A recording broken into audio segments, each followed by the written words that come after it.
Esta es la más vista, la revista de la noche. Como habíamos anunciado, tenemos hoy un invitado especial, quien es el doctor Abel Santana Díaz y viene como ginecólogo, oncólogo, a hablarnos un poco de cáncer cervical y cáncer de ovarios. Buenas noches, doctor. Bienvenido a la revista y gracias por aceptar conversar un poquito con nosotros. Muy buenas noches, para nosotros es un gran placer estar aquí con ustedes y pues hablarle a los amables televidentes sobre lo que es el cáncer, ¿verdad? En esta noche, ¿no? Claro. Para que tengan una buena orientación sobre este mal que tanto aqueja a la sociedad. Este mes de octubre es el mes de sensibilizar a la gente en cuanto a cáncer en general. En esta oportunidad con usted como ginecólogo, oncólogo, especialista, vamos a hablar un poquito del cáncer cervical y de ovarios, pero nosotros queremos saber cuál es el más frecuente de estos. De cáncer cervical y cáncer de ovario, fíjate, en cuanto a lo que respecta a la incidencia del cáncer femenino, el cáncer cervical ocupa el segundo lugar. En primer lugar, el cáncer de mama, segundo lugar, el cáncer cervical y ya en orden de frecuencia, el cáncer de ovario y posteriormente el cáncer de endometrio. En orden de frecuencia. Ok, ¿y cuál de estos factores, cuáles son los factores de riesgo que predisponen para el desarrollo de cáncer? ¿Cómo una persona sabemos que está en riesgo de que pueda adquirir uno de estos cánceres? Perfecto.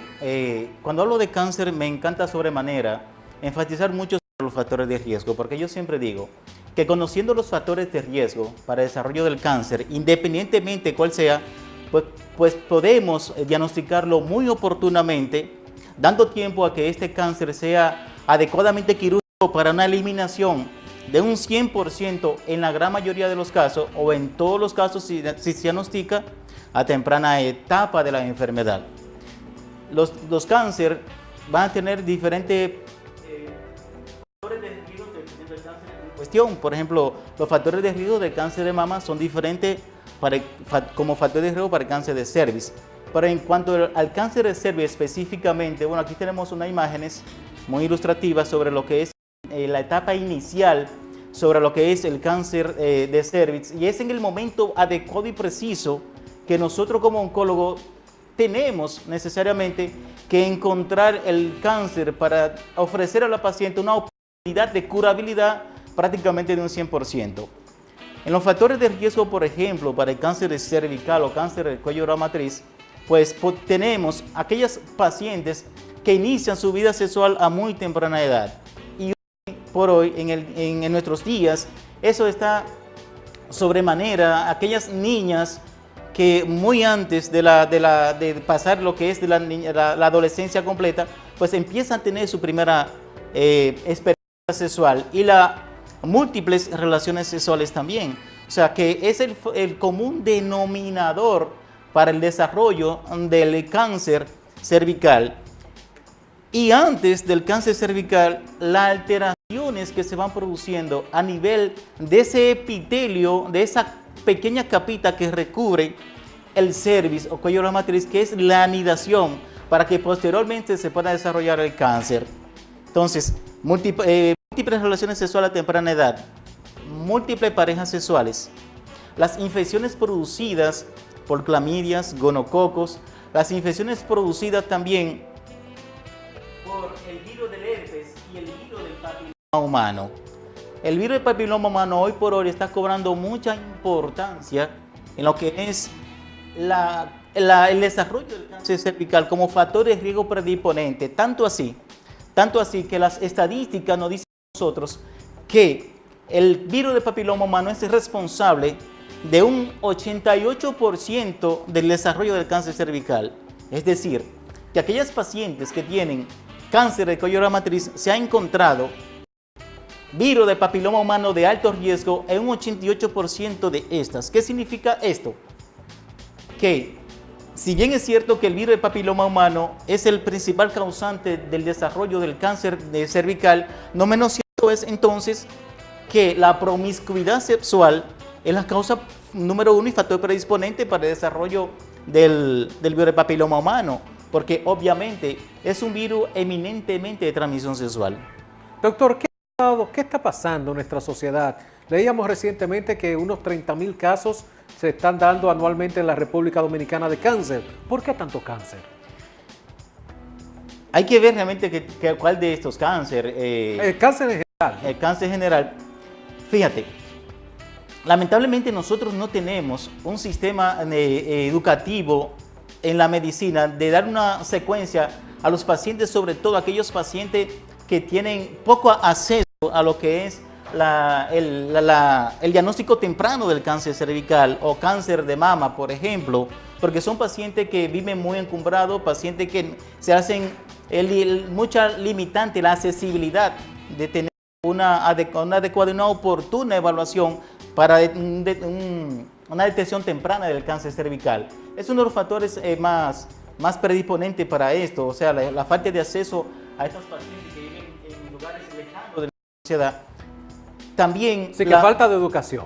También la falta de educación, ahí te iba a decir, porque muchas veces los pacientes, me duele decir esto como oncólogo, pero los pacientes refieren muy constantemente, y es el dicho de que como no me siento nada, no voy al médico. Ahí va mi pregunta, doctor.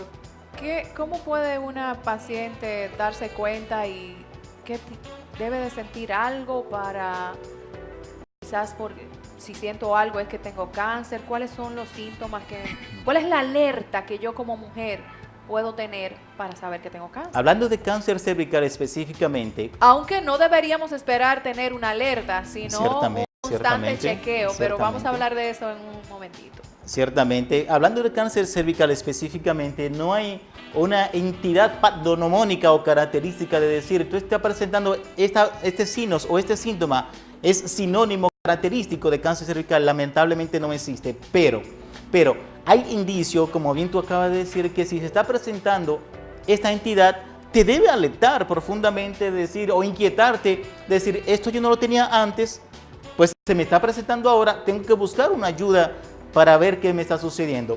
Y entre estos signos y síntomas que se pueden presentar están principalmente cuando la paciente presenta una leucorrea, es decir, secreciones vaginales, muchas veces maloliente, muy fétida, muy maloliente, ¿sí?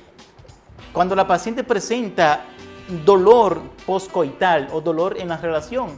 Y otro síntomas muy llamativo y característico es el sangrado postcoital. Pero bien, hay entidades realmente que pueden producir también estos signos y síntomas, como por ejemplo una cervicitis erosiva del cuello de la matriz puede producir un sangrado postcoital, una infección por clamidias u otras bacterias puede producir también un flujo maloliento. O sea que si una mujer tiene una secreción maloliente, que se chequee. Así es. Si tiene un sangrado después de tener relaciones sexuales, que chequee. Así mismo es. Si siente algún dolor que no normalmente, dolor postcoito, que no lo presentaba antes, exacto, debe llamarle poderosamente a la atención. Exacto, que no correspondan a su periodo menstrual, por ejemplo. Así es. Ya sabe que algo anda mal porque no debemos estar con ese dolor. Para ustedes, ya eso es para el paciente en sí, esa alerta que tenemos. Pero para ustedes, después de esta llamadita, yo quiero que usted me diga cómo usted se da cuenta que una paciente algo anda mal. Perfecto. Buenas noches, vamos a recibir esta llamadita gracias a Soluciones Decorativas. A la orden. A la orden. Sí, a la orden. A la música. Te habla Ana. Ay, doctor, he aprendido mucho, yo sé la clamidia, etcétera, etcétera. Doctor, ¿qué usted me dice?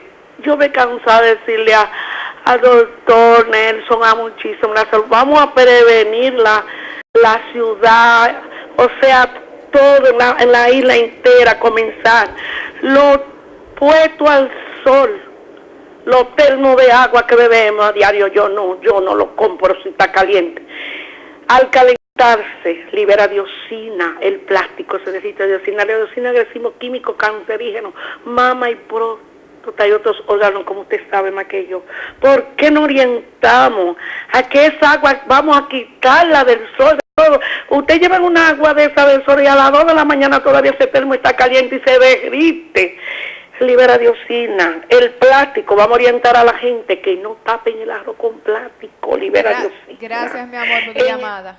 Gracias. ¿Realmente eso produce cáncer, esa agua que dice ella caliente en el sol, que Esos son los garrafones de agua que los colmados los ponen afuera. Realmente predispone a infección vaginal si se lavan con ellas, ¿no? Si se utilizan como manera de higiene íntima, pueden producir realmente cambio en el pH vaginal. Propiamente dicho, o sea, seguramente aquellas pacientes que hay una práctica muy común y que hacen un lavado interno vaginal, eso no debe realizarse, ¿ves? Pero realmente aquellas... ¿Cómo así un lavado interno vaginal? Que es más que la superficial, un lavado más que superficial, que es el normal que debemos dar. Así es, un lavado normal externo que debe realizarse el paciente, y en mi consultorio, pues en mi consulta siempre oriento significativamente que no deben hacerse aseo interno propiamente dicho. La paciente no debe introducirse jabón allá jabón, dentro con dedos, agua. nada de eso para hacerse aseo vaginal. Pero bien, realmente esta entidad no produce cáncer. Lo que puede producir realmente es, al producir el cambio del pH de la vagina, lo que puede predisponer al desarrollo de infecciones vaginales. Ok, y Pero, estas infecciones vaginales, pues pero a posteriormente la larga puede puede producir ciertamente, porque infecciones vaginales a repetición, simplemente por las clamidias, que son bacterias de transmisión sexual, puede entonces a la larga esa constante inflamación, esa constante injuria del epitelio cervical, a la larga puede producir entonces trastorno de la multiplicación celular hasta convertirse en problema de cáncer. Es real. Estamos hablando con el doctor Abel Santana Díaz, quien es ginecólogo oncólogo. Él tiene su consultorio en el Instituto de Especialidades Médicas, y en el día de hoy pues nos ha dado un poquito de su tiempo para hablar del cáncer cervical y el cáncer de ovario. ¿Cuál es la alerta que reciben ustedes como doctores de que la paciente puede tener cáncer? Básicamente, ya en el experticio clínico que uno tiene, y en la experiencia que uno, ¿verdad?, experimenta en el continuo manejo de estas patologías, pues uno cuando ve una paciente, cuando vemos una paciente en nuestro consultorio, podemos inferir prácticamente en la evaluación de la misma si puede estar presentando o cursando con una patología que pudiera llegar a convertirse en problema de cáncer. Pero ya hay otras entidades pues que se presentan en el cuello de la matriz, y es precisamente cuando la lesión está de manera macroscópica, ya obviamente ahí es fácilmente detectable. Pero lamentablemente el cáncer cervical no produce síntomas significativos hasta que no esté avanzado.